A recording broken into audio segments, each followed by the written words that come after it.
¿Cómo está, señor asambleísta? Buenos días, bienvenido.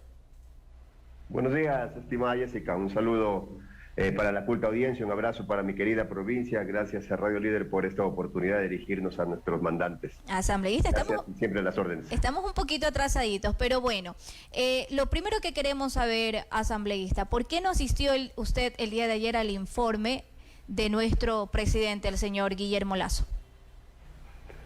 Bueno, habíamos hecho pública nuestra decisión de no asistir a un informe que, de acuerdo a la información que nosotros teníamos, venía desde una burbuja, desde una dimensión paralela que vive el presidente, y no nos equivocamos, ustedes lo escucharon ayer, viven prácticamente, habría que ponerle de sobrenombre Alicia y el País de las Maravillas, porque nos contó un mundo que nosotros no lo sentimos, no lo vivimos, que no nos llega.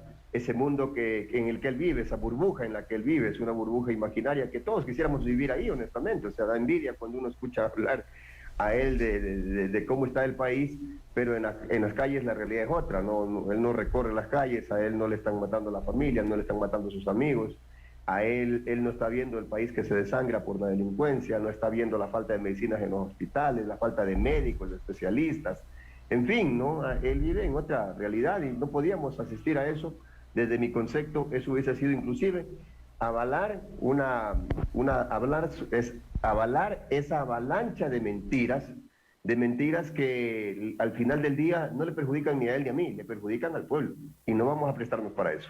Ahora, otra de las cosas, asambleísta, bueno, usted ya lo ha dicho, simplemente no asistió, no al informe de la burbuja, como usted lo manifiesta. Otra de las cosas también que queremos preguntarle, asambleísta, es acerca de los floricultores. ¿Qué está pasando con este sector muy importante que está atravesando una crisis económica? ¿Qué se está haciendo, señor asambleísta, al respecto? ¿Qué es lo que exigen y también cuáles son las posibles soluciones para este sector? Yo creo que este es uno de los más claros ejemplos de cómo está el país. Los floricultores, los bananeros, los arroceros, los maiceros, los lecheros. Los floricultores son parte del sector agrícola y es el mejor ejemplo de cómo el sector agrícola se nos cae a pedazos, estimada Jessica. Es muy lamentable. En el oro están dejando abandonadas las fincas bananeras, la gente no da más, y eso implica gente a la calle, gente sin empleo, gente que antes de que ese informe de la burbuja que nos da el presidente sí tenía trabajo. Antes de que el presidente esté por aquí queriendo mentirnos, sí tenían trabajo. Hoy no. Y los floricultores la están pasando de lo peor. Los floricultores hoy en día pasa lo mismo que pasa en el banano, no les quieren pagar los precios oficiales por sus rosas, por sus flores, les cobran, y este es un dato que yo no lo sabía, Jessica, a ellos les cobran los dueños de las variedades de las variedades de las rosas han sabido estar patentadas, no es como el banano, como el maíz, que usted siembra cualquier variedad y nadie va y le cobra por lo que siembra. A ellos les cobran, a los indígenas especialmente que siembran flores, les han sabido cobrar dependiendo de la variedad de rosa que siembren, porque ha habido una persona o una compañía, qué sé yo, que ha patentado esa variedad y nadie puede sembrar esa variedad de flor si es que no le paga un valor, y es un valor bastante alto. Estamos hablando más o menos de 36 centavos por planta, es decir, imagínate en 1000, en 10.000 plantas, porque estamos hablando de que las plantas de las rosas son pequeñas, ¿no? Imagínate, hay valores de 30.000, de 40.000 por cada finquita que ellos tienen que estar pagándole a estas empresas. Demasiado. Todas estas cosas son cosas que a uno le rompen el corazón, de ver cómo explotan a esta gente que, si tú la ves, es gente que labra la tierra, gente que vive en la más absoluta pobreza, que no tiene lo que tienen los exportadores o lo que tienen los que les cobran estos valores, y todo el mundo los explota. Es increíble, duele lo que está pasando en el campo y el gobierno no hace absolutamente nada por solucionar este problema. ¿Y cuáles son las posibles soluciones ante las exigencias de ellos? Bueno, vamos a fiscalizar este tema, vamos a convocar al ministro de Agricultura. Bueno, el ministro de Agricultura nos debe muchas explicaciones, pero este va a ser otro tema los que nos va a tener que explicar cómo así el Estado no patenta para el Estado, así como patentó lo del maíz. Usted sabe que va y compra una variedad de maíz, por ejemplo, los que siembran maíz no están escuchando, y no tiene que pagarle a nadie, porque es una semilla que ya está protegida por el Estado. Lo mismo pasa en el tema del banano. Usted siembra cualquier variedad de banano y no tiene que pagarle a nadie. ¿Por qué tiene que pasar esto en las flores? Eso podemos tranquilamente, como Estado, se me ocurre, asumir un solo pago y definitivamente dejarle a los agricultores. Ahora, ¿qué dicen los agricultores? Los agricultores están diciendo, nosotros podemos producir nuestras propias variedades de rosas, y no nos dejan. hay como una especie de complicidad entre el Estado y estas instituciones para explotarnos los floricultores. Esas cosas vamos a poner el banquillo de los acusados al ministro de Agricultura, porque tiene que proteger a los floricultores, tiene que proteger a los bananeros, tiene que proteger a todos nuestros agricultores, cosa que hasta el día de hoy no lo están haciendo. Son las 7 de la mañana con 23 minutos, cambiando de tema. Asambleísta, tenemos entendido también que un grupo o representantes del sector pesquero de nuestra provincia se fueron a la capital. ¿Y qué es lo que ellos estaban exigiendo? Mire, hay una ley en discusión, hay una ley en debate ahora mismo, la ley de pesca, y aquí está la Asamblea Nacional. Tal como ayudamos a los docentes, tal como nos jugamos por los docentes para que haya la equiparación salarial, que hoy es una realidad, no por el gobierno, sino porque la Corte Constitucional nos dio la razón a la Asamblea y se hizo justicia con los docentes subiéndole los sueldos. Hoy hay otra ley que hoy es una papa caliente en la Asamblea Nacional. Muchos dirán la Asamblea Nacional no sirve para nada, pero mire, estamos sirviendo para estas cosas, ¿no? Ayer los docentes, hoy los pescadores. Esa ley que se pretende aprobar en la Asamblea Nacional es una ley que perjudica a los pequeños pescadores, a los pescadores artesanales, a quienes son la mayoría, quienes nos llevan esas lindas corvinas, esos lindos pescados a nuestra mesa que nos podemos servir hoy en día y que salen todos los días a practicar sus faenas de pesca. Para ellos valga la oportunidad, mi saludo, para todo el sector pesquero de la provincia del Oro. Hemos comprometido nuestro respaldo para que esta ley no sea aprobada en los términos que está. Hemos hecho propuestas, jamás nos oponemos por oponernos, estimada Jessica, hemos hecho propuestas de cambio que no han querido ser atendidas, consecuentemente no vamos a votar por la aprobación de esta ley. ¿Cómo afecta esta ley a la reformatoria, a la ley de pesca? ¿Cómo les está afectando? Afecta porque ahora establecen, según ahí, entre comillas, que ya la diferencia entre lo que es un pescador artesanal y un pescador industrial simplemente ya no va a ser el tipo de embarcación que tienen, sino que les establecen de que cualquier embarcación podrá ser catalogada como artesanal sin importar, por ejemplo, el tamaño de la embarcación, y eso tú sabes que no es así. Ellos dicen o aducen, quienes han planteado esta ley, que por qué los pescadores no le pueden poner una grúa a cualquier bote y con eso ya la conviertan en industrial. Y asimismo ellos quieren que por el hecho de no tener una grúa o tener otros artes de pesca, que quieran pasar a denominarse artesanales. ¿Qué pasa cuando pasan a denominarse artesanales? Pues sencillamente que ya pueden pescar dentro de las 8 millas. Y jamás una embarcación de la que tienen nuestros pescadores artesanales va a poder competir con una embarcación de la que tienen los pescadores industriales. Una industrial, exacto.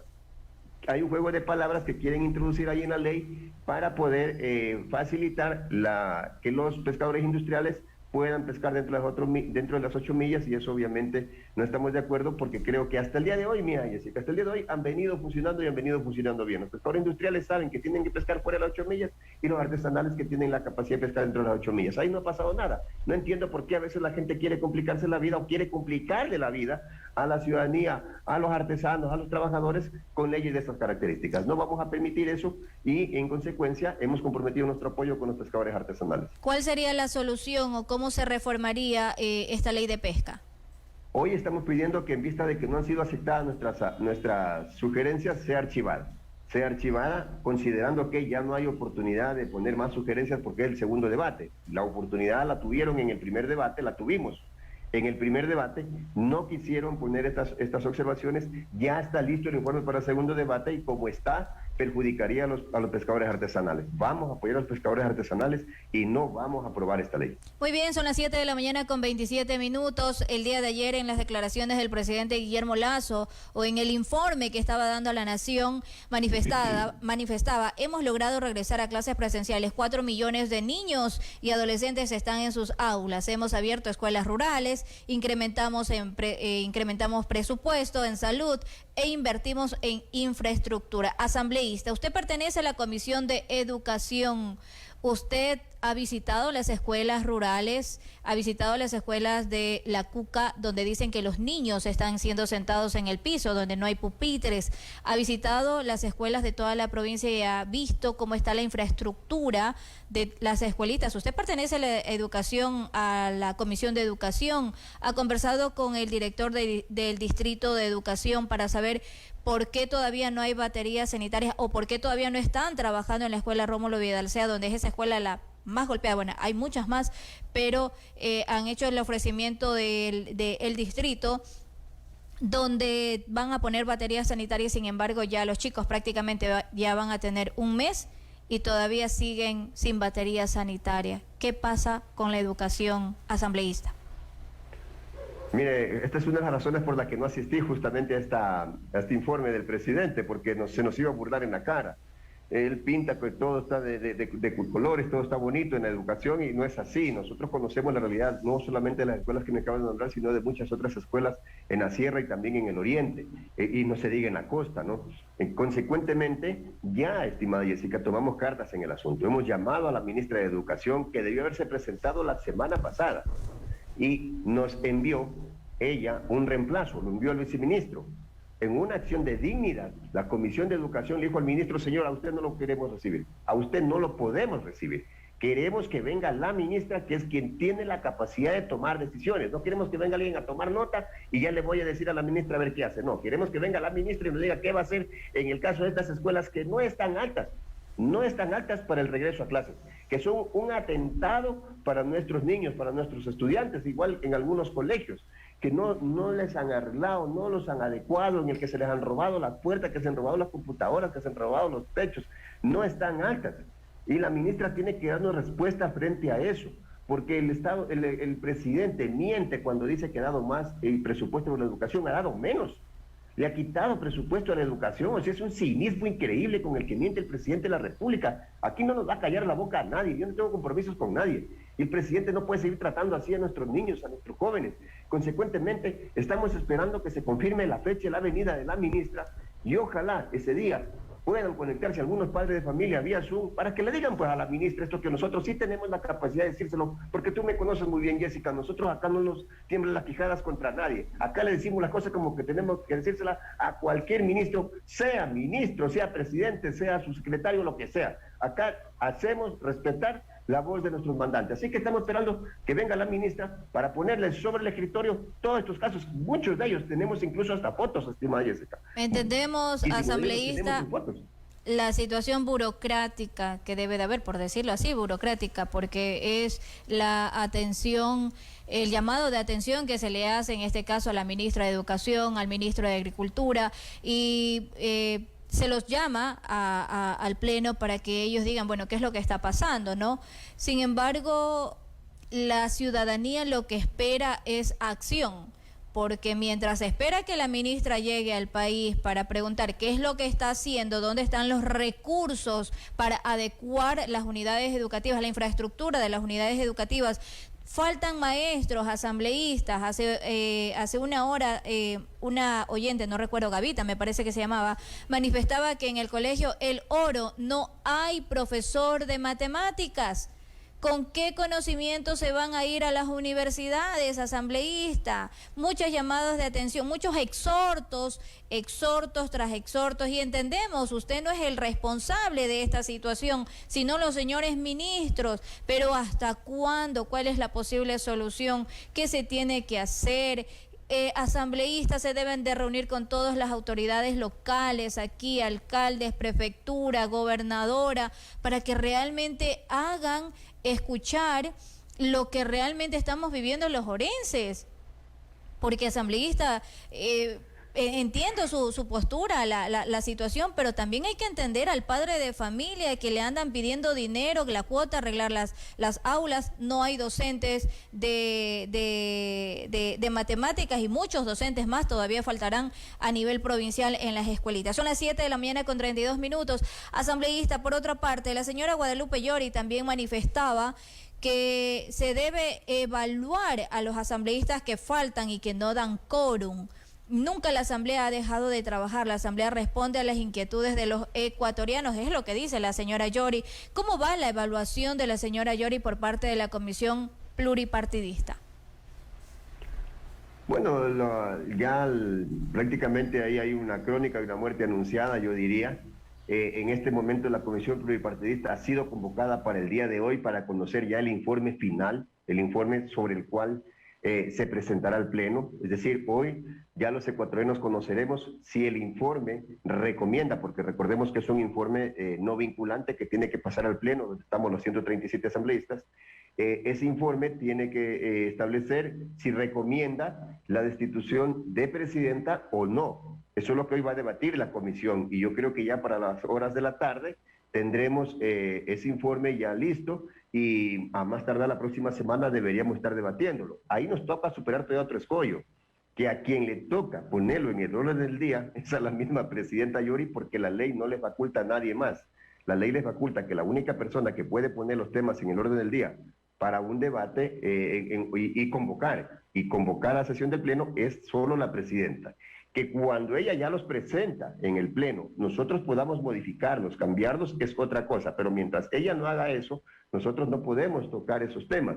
Ahora bien, hay un tema ahí de que la próxima semana estamos convocados a conocer justamente este tema, el día que se conformó esta comisión, y tal vez ahí podamos tratar este tema. Estamos estudiando algunas alternativas legales porque es casi un hecho, yo creo que no hay que ser aquí científico político para pensar que la señora Guadalupe Llori no va a querer poner un tema que implica que la vayan a destituir. Consecuentemente, pues vamos a ver cómo avanza este tema, pero creemos que hasta la próxima semana, y quizás esta es la mejor noticia que le podamos dar al país, hasta la próxima semana ya estará este tema en el orden del día y tendremos solucionado el tema de si continúa o no continúa Guadalupe Llori al frente de la Asamblea. Son las 7 de la mañana con 34 minutos, asambleísta. Antes se escuchaba por parte del presidente de la República, el señor Guillermo Lasso Mendoza, la muerte cruzada. Y la muerte cruzada no la descarta, todavía no la ha descartado. Siempre está ahí la muerte cruzada. Pero ahora, hoy en día, ronda lo que es la revocatoria al presidente, al mandatario. ¿Ustedes están apoyando esta revocatoria al presidente de la República? Mire, esta es una pregunta muy importante, porque cabe aquí destacar un hecho histórico. Es por primera vez yo veo que no son los políticos de donde nace una amenaza de destitución del presidente, nace de la ciudadanía. La revocatoria no está siendo planteada desde la Asamblea, desde ningún asambleísta. En esto no tiene nada que ver la Asamblea ni ninguna de las funciones del Estado. Ha sido la sociedad civil, desde diferentes líderes de sectores organizados que han propuesto la revocatoria y obviamente me parece que esa revocatoria va a tener más del 70% de apoyo de los ecuatorianos. Van a faltar hojas para firmar, porque no se aguanta más un presidente de estas características. Acabamos de analizar el problema de educación. No da pie con bola en la educación y por último nos miente cínicamente diciendo que le ha dado más plata cuando estamos viendo que no hay plata ni siquiera para contratar a profesores. Nuestra tarea llega hasta eso, hasta fiscalizar, hasta demostrarle al país de que lo que nos dice es mentira, pero quien tiene que tomar la decisión, quien tiene los dineros en sus manos y poder contratar a los docentes es el gobierno. Eso no está en poder de la Asamblea. Quisiéramos que estuviera en nuestro poder, pero no está. De acuerdo a la ley, nosotros tenemos hasta un límite que es hasta el de fiscalizar. Y luego, pues ya es el gobierno el que tiene que tomar las decisiones. Mira Jessica, clarísimo ejemplo. 2 ministros de Agricultura en este gobierno que se han ido, porque les demostramos desde la Asamblea que no estaban haciendo nada por el campo. Nada, absolutamente nada, que todo lo que decían era mentira. Y prefirieron irse para poder un poco lavarle la cara al gobierno y ahora estamos con otro ministro de Agricultura que tampoco está haciendo nada. Preguntémosle a los bananeros. Entonces, esa es nuestra tarea, hasta ahí llega. Quisiéramos que nosotros también tuviéramos los recursos, decir, a ver, traiga los recursos y entréguese. No podemos, no es esa, no tenemos esa función y por eso nuestra función dice legislar y fiscalizar. Lo que está pasando no es falta de leyes. Contratar a un profesor no tiene nada que ver con las leyes. Arreglar una escuela no tiene nada que ver con las leyes. Tiene que ver con decisión de un gobierno. Arreglar los patrulleros, comprar más armas, comprar logística para la policía no tiene nada que ver con leyes. Es decisión del gobierno que no la quiere. Y Jessica, ojo, no es que no hay plata por si acaso, ¿eh? No, aquí no hay que ser economista para darse cuenta de que plata es lo que más tenemos en este momento. La reserva monetaria sobrepasa en este momento los 8.000 millones de dólares. Es decir, tenemos ahorros por 8.000 millones de dólares, pero acá no estamos muriendo de hambre. No tiene lógica lo que está haciendo el presidente. Son las 7 de la mañana con 37 minutos, asambleísta. El que está llevando el que está encabezando esta gestión acerca de la revocatoria es el señor Pedro Granja. ¿Hay alguna relación por parte de usted o del grupo de Pachacuti? Usted todavía pertenece a Pachacuti, ¿no? Sí. Muy bien. ¿Hay alguna relación con el señor Pedro Granja? No hay ninguna relación, no tiene el señor Pedro Granja, no tiene ningún apoyo de la Asamblea, apoyo quizás logístico, apoyo quizás ni siquiera moral. No hablo de la Asamblea, sino del grupo de Pachacuti. No ha tenido ningún contacto con Pachacutic, pero mire, o sea, este no es un tema, yo creo que este no es un tema de político, lo ha dicho el mismo Pedro Granja, este no es un tema de partido político, es un tema de ciudadanía. Quienes no nos sentimos representados por un gobierno que nos miente a cada rato, pues obviamente vamos a firmar por la revocatoria. Si a mí me pregunta si yo voy a firmar por la revocatoria, no tengo problema en decirle que sí, que debe irse Guillermo Lasso, como debe irse Guadalupe Llori, como debe irse Alfredo Borrero. Le han hecho extremadamente daño a este país. Nos está matando en las calles. No podemos seguir soportando un gobierno de estas características que no hace nada por equipar a la policía. Dice que va a contratar. O sea, en el futuro, 35,000 policías. Ha tenido un año para hacerlo y no lo ha hecho. Ha tenido un año para hacerlo y no que no ha tenido plata, por el amor de Dios. Jessica, nos subió la gasolina, subió el petróleo, subieron las recaudaciones fiscales. ¿Sí? No le quería subir ni siquiera el sueldo a los docentes, estimada Jessica. O sea, es una locura, es un señor que no piensa en los ciudadanos. No piensa para nada. Consecuentemente, lo que quiere es vendernos el Banco del Pacífico, que es un activo que nos está dando réditos. Muy bien, son las 7 con 30, son las 7 de la mañana con 39 minutos. Asambleísta está con nosotros aquí en nuestros estudios. Se unió al equipo de Líder Noticias, Javier Benjarano, y le desea, pues, hacer una pregunta, asambleísta. Qué gusto, Javier. ¿Cómo estás, Darwin? Un abrazo. Un abrazo. Después de la revocatoria, de la supuesta revocatoria, en el caso de que se dé, ¿qué o quién y cuál es el futuro? ¿Cuál sería el futuro del Ecuador? A ver, lo que establece ahí son dos cosas, ¿no? Lo que establece la ley, voy a hablar como abogado ahora mismo, es que quien tiene que asumir es el vicepresidente de la República. Pero he escuchado el criterio técnico de Pedro Granja y habla de que el plan de gobierno ha sido firmado por el presidente y por el vicepresidente. Consecuentemente, lo que cabe ahí, si el vicepresidente también se va, es llamar inmediatamente a elecciones. ¿No?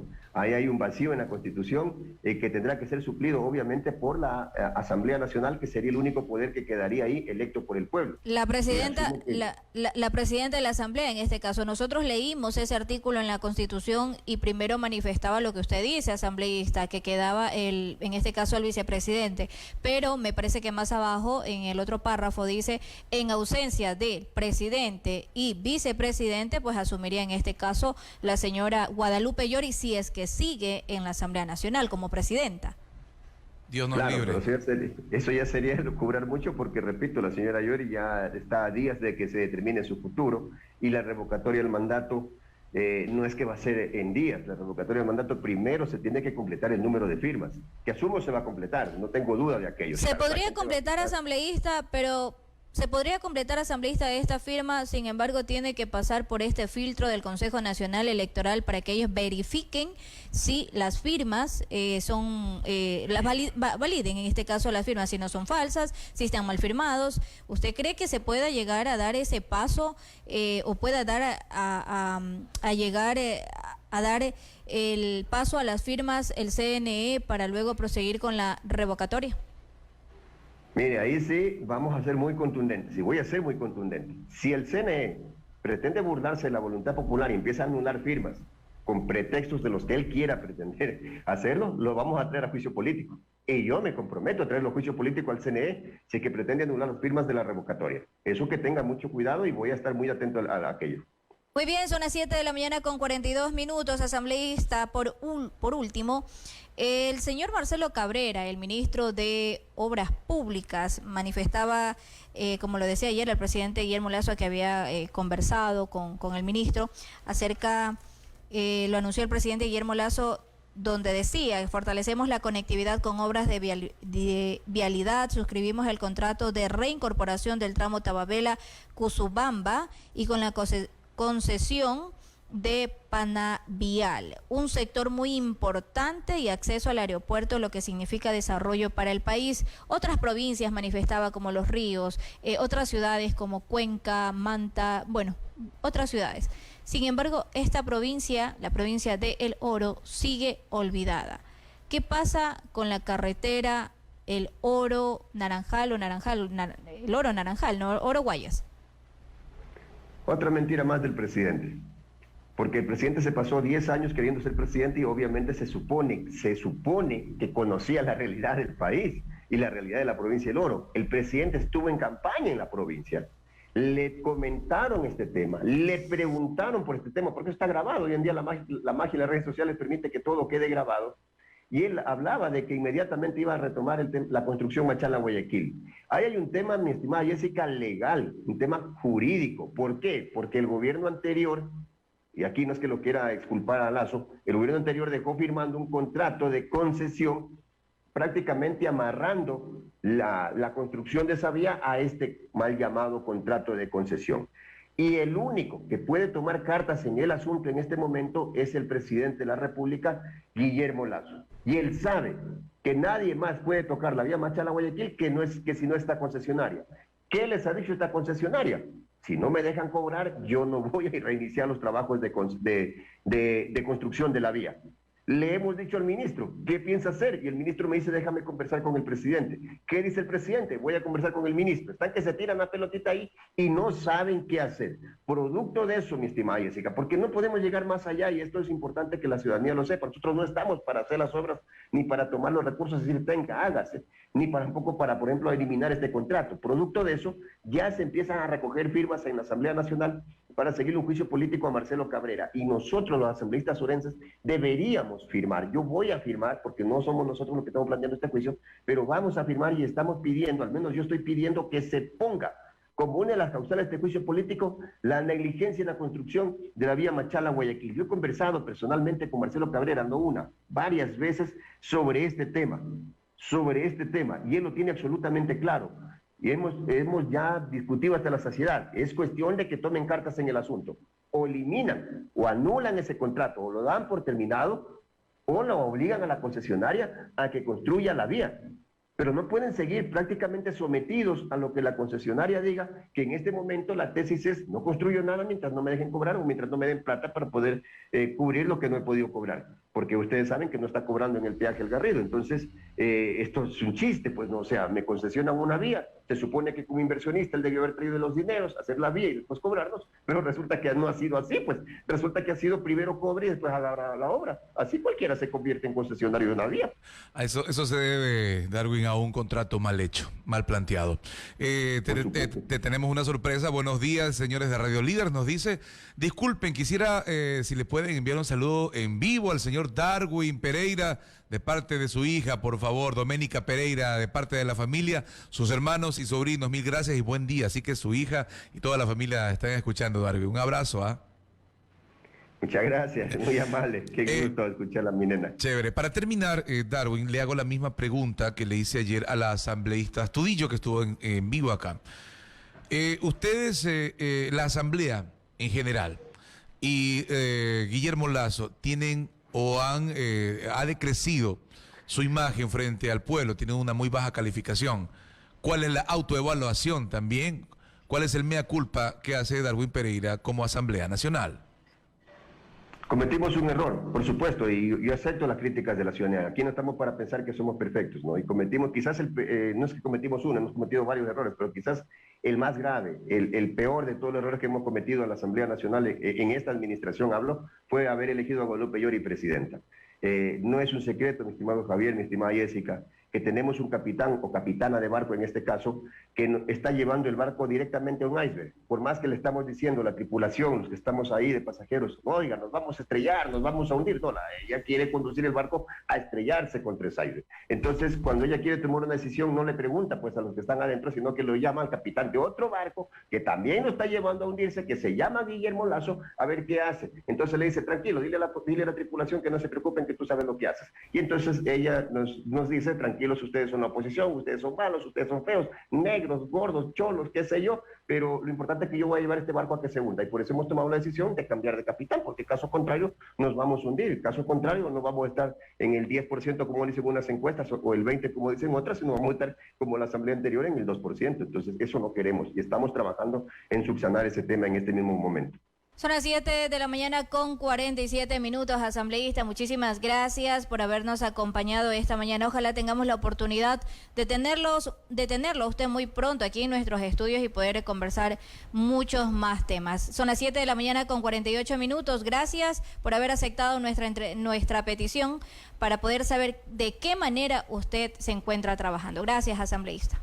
No, gracias a ustedes, saludos para mi hija y les cuento una anécdota así rapidísima para finalizar. Mañana es mi cumpleaños de acuerdo a la cédula, pero hoy es mi cumpleaños de acuerdo a lo que dice mi mami, entonces hoy me celebra mi familia porque parece que me Hoy ingreso un está. día después. Y en la cédula dice que es 26 de mayo, mañana estamos fuera del país y debo aclarar por si acaso, vamos a salir del país con sin que le cueste un solo recurso a la Asamblea, por si acaso. Ya. Eso Se quisiera va de dejar vacaciones. absolutamente claro. Traiga torta de la Johnny. Salimos de trabajo. Tenemos el problema de los estudiantes, no solamente de acá del Oro, no solamente de allá del Oro, sino de muchas partes del país, que Ya. estudiaron en universidades extranjeras y no les quieren reconocer los títulos. Nos vamos a la fuente. ¿Por qué el título que vino no puede ser reconocido acá? Acá nos han dado algunas explicaciones, así que vamos a comprobar si es que eso es cierto en las universidades de allá y pronto la próxima semana tendremos, ojalá, buenas noticias para estos profesionales que se especializaron en otros países y que no les quieren reconocer sus títulos. O sea, no se va de Muchísimas paseo, gracias. no se va de paseo, se va a trabajar. No, nosotros venimos a trabajar y vamos a seguir trabajando en cualquier lugar que estemos. Muy bien, Muchísimas asambleísta, feliz cumpleaños, que Dios lo guarde, que Dios lo bendiga, que Dios le dé mucha sabiduría a usted para que pueda seguir trabajando en beneficio de esta provincia que está bastante olvidada. Son las 7 de la mañana con 49 minutos. Que tenga un maravilloso día y que viva el cumpleañero asambleísta. Muchas gracias, muy amable, buenos días. Un abrazo Felicidades. para ustedes. Muchas Son gracias. las 7 de la mañana.